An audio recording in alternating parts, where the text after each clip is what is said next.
Pacers tickets? They play Steph Curry, and he's looking to break the record tonight. Oh. It's the Lawrenceburg suite, too, so.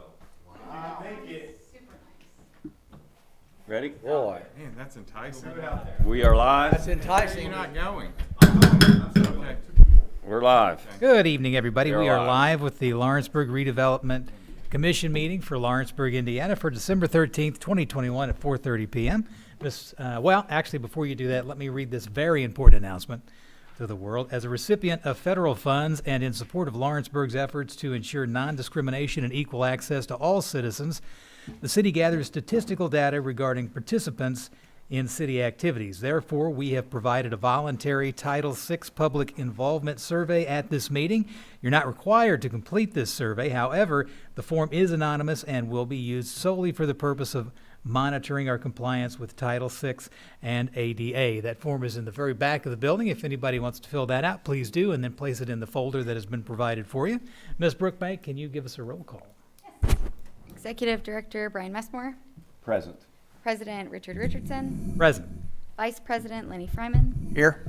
Secretary Kevin Schaefer, Present. Member Janie Wilson is absent, Member Brian Johnson, Present. School Board Member Brian Jansen is absent, and City Attorney Del Weldon. Here. All right, thank you very much. If everybody's had an opportunity to read over the minutes from the previous meeting, I will take a motion to approve those minutes. So move. Do we have a second? Second. Second, all in favor? Aye. Aye. Any opposed? Nay. Motion carries. And do we have any announcements from the board? Yes, Brian has announcements. As you will see noted on your agenda, we are moving the meeting date from January 10th, which is typical Monday meeting day for January, to January 11th. We will be receiving, we'll be opening bids for demo and structural rehab on the residential home and the row house properties on High Street. We're receiving those that day, and we will be able to award those that evening. So that is a Tuesday, and we will meet at 4 to have our organizational meeting. All right. Is that correct, Ms. Yes. Brookbank? Yep, that is correct. Is that it? That's all I got. All you got? I'll make an announcement just on behalf of the board. I think I speak for everybody when I say it's been an absolutely great year. I think we've really saw a lot increase in Lawrenceburg as far as foot traffic is concerned, the different events that we have downtown. I know the businesses seem to be doing very well. Mr. Messmore could speak to that more, but I know the barber shop is always full up on time slots to get in there. We've got the Parkside Market downtown. Everybody's loving those sandwiches that she's cranking out. Funny Farm's doing well. It's just been a great year. Bussy Woodworking. Bussy Woodworking. I poked in the window there the other day. Man, does that look nice. Have you looked in there? It is absolutely beautiful. The floors look good. The tables are great. It's a really good addition to the city. And I'd have to add and acknowledge my partners at Main Street and ISBDC, the Sherpa team. Fellow Sherpas, but we can't forget Huntington Carriage House continues to knock it out of the park. Oh, yes, Huntington Carriage House. That's downtown as well. I've got a lot of positive feedback on it. Hummingbird Boutique. Hummingbird Boutique. I didn't bring my list, but There's Quite a lot few. going on. Yeah, There's a lot going on. yeah. Traditions Barbershop. yeah. It is amazing. It really is. We'll move on here. Ms. Brookbank, would you provide us with our financial report for the evening? Yes, as of December 6th, the balance for redevelopment is $1,701,830.24. And after monies committed to projects, it's $1,507,883.14. Does anybody have any questions about that? If not, we'll move on to new business. We have Reedy Financial here for us to provide a TIF presentation. Thank you, Mr. President, members of the board. Good evening. My name is Matt Frishy from Reedy Financial Group. For those of you who don't know, I'm here tonight to complete Lawrenceburg RDC's final annual reporting requirement of the year 2021. In your package, you should have the presentation that we put together. So I'm just going to be going through that real quickly. So on the first page, as I mentioned, this presentation will satisfy the last reporting requirement, which just needs to be completed by the end of the year, and it is an annual presentation to all the overlapping taxing units, so they all have received invitation to this meeting via certified mail. Basically, tonight's meeting, we just have to go over kind of some of the plans for the RDC, what it is that's going in and out of your guys' main property tax fund that you're receiving TIF dollars from, and the impact of the TIF assessed value that you guys have on the overlapping units, okay? So flipping the page, just a quick overview, your guys' RDC, it is the downtown allocation area. Started back in 2010 with an expiration date of 2044, which is based on the first issuance of debt payable from that allocation area, which I believe we issued in 2019. So the 25-year clock would start from that date and then expire the date that debt was issued 25 years after that 2019 date. On the next page, just a quick overview of the allocation area, the funds, the TIF revenues that are received on an annual basis. I know right now, primary focus of those TIF funds is to pay back those two debts that that I discussed. And that's pretty much the only expenditure that you guys have for the year with those TIF revenues. Still surplusing a little bit, but utilizing the majority of those TIF revenues on those two debt payments. So now we're going to get into the actual nuts and bolts of the presentation. What is your guys' actual TIF impact? I know we've discussed this in previous years, but when discussing TIF impact, when looking at what is your guys' TIF impact, it's important to note the circuit breaker correlation.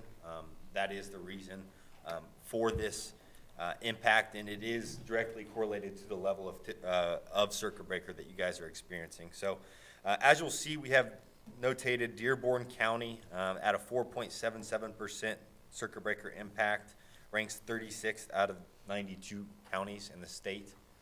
Luckily, Lawrenceburg's civil city is actually less than Dearborn County circuit breaker, so that's helping us out as well. So if you flip the page, you really get down to the specific numbers of this presentation and what it is, our impact is on all of our overlapping units. So you'll see we have the overlapping units listed on the left with their corresponding dollar amount of circuit breaker impact, and then the percent of that total impact broken down per unit. And that's based on the level of tax rate, so who owns what portion of the tax rate in that district. On the right, it's always important whenever we look at TIF impact, it's always good to show what that impact is as a percentage of that overlapping unit's budget, because I can sit here and tell you that an impact is $100,000. So what does that mean to that unit? You know, that's really important to look at it in those terms. So you'll see Lawrenceburg Civil City has the largest impact over all of the overlapping units of $56,202, almost just right below 50% of the total impact. As a percentage of the 2021 budget, it's less than 0.5%. And as you'll see, no unit, that, like I said, is the largest impact, and as a percentage of the other overlapping units budget, that is also the highest. So all the other ones are 0.26 would be the other highest one, Lawrenceburg Township, $331, but 0.26 of their overall budget. That's the highest of the overall budget impacts. Other than that, almost less than 0.1%. So if you take a look at all of the different impacts for all the different units, you add those up, the total TIF impact is $113,658. So basically what that means is if we were to look at the assessed value that Lawrenceburg's TIF is generating, and we were to release that tomorrow, those overlapping units would split $113,658. Alternatively, because we are utilizing TIF, because Lawrenceburg has a TIF, that assessed value is generating $617,424. So that's a difference of $766, excuse me. That is what we deem TIF margin. So without the TIF, that $503,000 would not exist. It would not be generated because of how taxes are calculated in the state of Indiana. So What does that mean? That means for every dollar that Lawrenceburg TIF generates, 82 cents of that is margin. So only 28 cents would be split, or sorry, 18 cents would be split amongst those overlapping units for every dollar you guys are collecting. And the next page just kind of says what I just went over, just in Word format. I like to speak on that when you're seeing the numbers in front of you. So that pretty much wraps up the impact presentation. If anyone has any questions, I'd love to answer those, or you guys can email me, or however you want to go about it. So, Thank you very Thank much. you. Appreciate it. Thank you, Matt. Thank you. Yeah, TIF dollars can get a bad name, so it's good to have the presentation like that so the general public can have a better understanding about how that money is actually impacting the various stakeholders in the community. So we really do appreciate it. And with that, I'll turn it over to Del Welton for our TIF expansion resolution number 5. Yeah, you're good. Safe travels. Have fun. Yeah. I have 2. Got my number.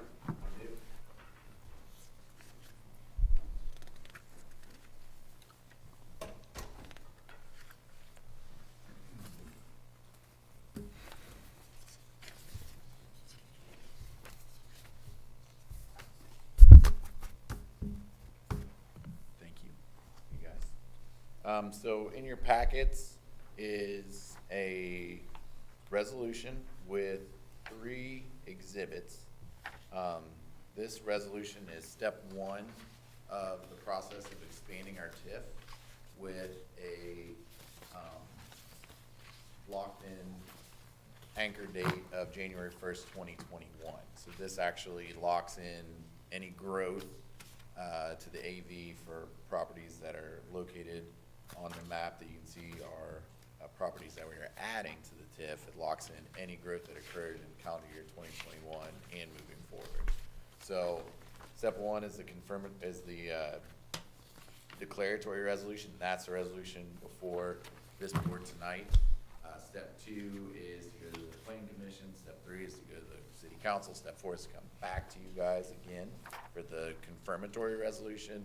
And in the middle of that, we put the county on notice, the county auditor assessor's office, because they're the ones who actually do the nuts and bolts of making the TIF happen, capturing the revenue that we asked them to capture by virtue of the TIF creation and expansion.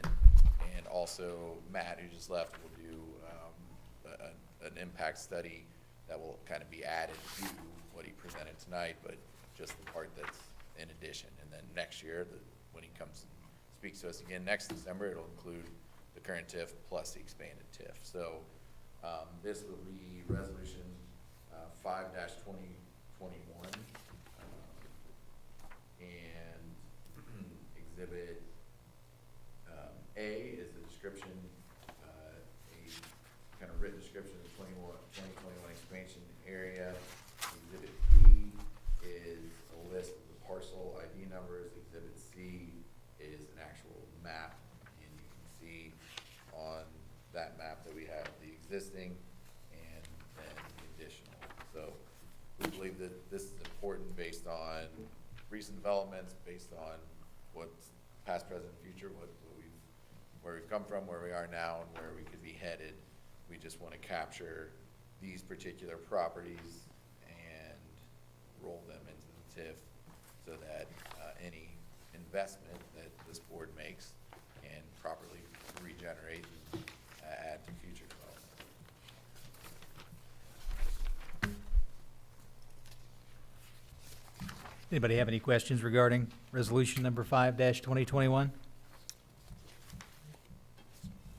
So I have a question regarding this new adding to the existing TIF. Yes, sir. What is the impact gonna be? Like, we just reviewed the impact with the existing. What's the impact gonna be with the new proposed TIF? Have we got that far yet? Well, we haven't, but I could guess that it won't be much of anything because, and Mr. Mashmore, correct me if I'm wrong, the areas that we've targeted are the biggest areas, of course, the port property. So the AEP, former AEP property that's going through a. I noticed some of it looks like it comes all the way up to 50. Yes, but this is still all port property, all this one big chunk that was, at one time considered for a fourth port, could be considered again, could be considered for a private port, or split up into developments. We want to capture all of that area. That's the biggest addition. The second biggest addition is the Durbin Plaza. So that plaza has been considered for several different projects, you know, ripe for development, a great area to build on, but nothing right now. Some area where Flaherty Collins is and the Carpenters Union Hall. So this is specific to fill in where we already are, again, looking forward to future development, but the only AV that I could see that would be a significant change in calendar year 2021 would be the Flaherty Collins area. Everything else is, would have no growth in 2021, but this- capture it in 2022 or beyond. And this TIF district here won't basically start rolling until we put the first piece of property on it, correct? That's great. It's all undeveloped, yeah. Exactly. So it's that, Yeah, there are a couple different ways that the clock can start, but you know, we push that out to kick in when we invested, when there's significant AV growth, and we want to capture that. So you're right, there would be really no impact or no addition to our current TIF until something is developed there, playing there, and actually comes to fruition. So we want that clock to start as late as possible so it can roll as long as possible. And you know, without going back to what Mr. Messmore said, we're lucky to have 2 school board members on this body, but we do believe strongly, first and foremost, being great partners with the schools. Everything starts and ends with our education, our young people, and we do believe that we can do TIF in a way that does not harm the schools. That's very important to us. And, you know, I know there can be different opinions and views on how TIF works, but we just met with our lobbyists today and just kind of talking about, you know, how we can better understand TIF, how we can make it a win-win. You know, I represent schools with Mr. Johnson, and seeing Green Hills potentially even hoe TIF. There's just lots of ways to do it and be a win-win. you know, fortunately, the city has been good to, you know, work with as far as with the school corporation. So it's never been as sticky as it has in neighboring towns. But even those neighboring towns have started to come and help, you know, the schools out a little bit. So, Yeah. I mean, as long as, in my opinion, the way the school and the city worked in the past and it continues to do so in the future, you know, I don't think it'll be a problem. It's good. That's great to hear. That's really important. Any other questions? Okay, I would just ask that we, Do we have a motion to pass Resolution 5-2021? So moved. We have a motion. Do we have a second? Second. Second. All in favor? Aye. Aye. Any opposed? Motion carries. thank you, thanks again. And under new business, we have Director Messmore with the Main Street Grant Program funding. Well, as usual, we are here to answer any questions about the program. Michelle's here. We are finishing up. Michelle, if you want to come on up, we are just I'll generally put us where we're at. We are finishing up another good year, pretty good grant utilization. It was very helpful in helping existing homeowners and businesses improve their footprint in the city, as well as attracting new businesses to downtown in this year. So I think we've had a good year in that aspect. Michelle can fill us in on a little more, but we also, in January, will commit to refunding the program. The total of this program is $244,500, and that's the level we've been funding it to. And that includes the new program of non-owner occupied residential. Correct. So, That will fully fund us to move that'll fully fund us with that pilot program continuing in through 2022. And I know we've had some movement, but that's roughly 177,932. That's roughly, because we do have a couple grants in process. There are, the vast majority, I would say 80% of them, we have granted and paid out this year so far. There's a few that will roll that we approved in the last quarter of this year that they didn't get a chance to fulfill their projects that we'll pay out in 2022. But to add on to what Mr. Messmore said, this is our strongest grant year yet. It's significantly increased from 2020, where we, Main Street, on behalf of the Lawrenceburg Redevelopment Commission, implemented 45 total grants, and this year we implemented 59 total grants. So we're seeing a big uptick in the amount of people that are using the grant. Interestingly, commercial residential real estate was one of the largest increases, and then the non-owner occupied residential that we added on accounts for the vast majority of the increased grants. Residential exterior is always our largest category, but it really only increased by 4 grants this year, where some of the other ones doubled. So thank you again for trusting Main Street to implement these grants on your behalf. They're a lot of work. They're a lot of work, but it's Yeah. a great way to connect with the businesses. I feel like we've put some really strong businesses into this downtown this year. I feel like they're going to be successful and really great add to the business mix. So proud to be a part of the program. Does anyone have any other questions? Thank you, Michelle. The progress is visible. Yeah, it is. Thank you. You're doing a great job. Thank you, Michelle. We do appreciate what you do. We do not need to vote on anything in terms of transfer this evening. We can do that in the January meeting. So we'll know exactly. All right. We have no additional new business. Is there any old business? None on the agenda. If not, I will go ahead and take an approval for the claims. So moved. Have a motion. Do we have a second? Second. Second. All in favor? Aye. Aye. All opposed? Motion carries. And are there any comments from the audience? It's on here, so I've got to ask, but there's nobody in the audience. So we'll move on. If not, it's been a great year, everybody. Thank the board. Thank you, Michelle, Dell, Kelly, Mr. Messmore, everybody for what you do. We really do appreciate it. And thank the citizens for being as involved as they are. There's nothing else. We'll take a motion to adjourn. So move. And a second? Second. Second? All in favor? Aye. Aye. Any opposed? Motion carries. All right. All we can say is Christmas time. Come in. Christmas time. Come in. You too. I'll see you.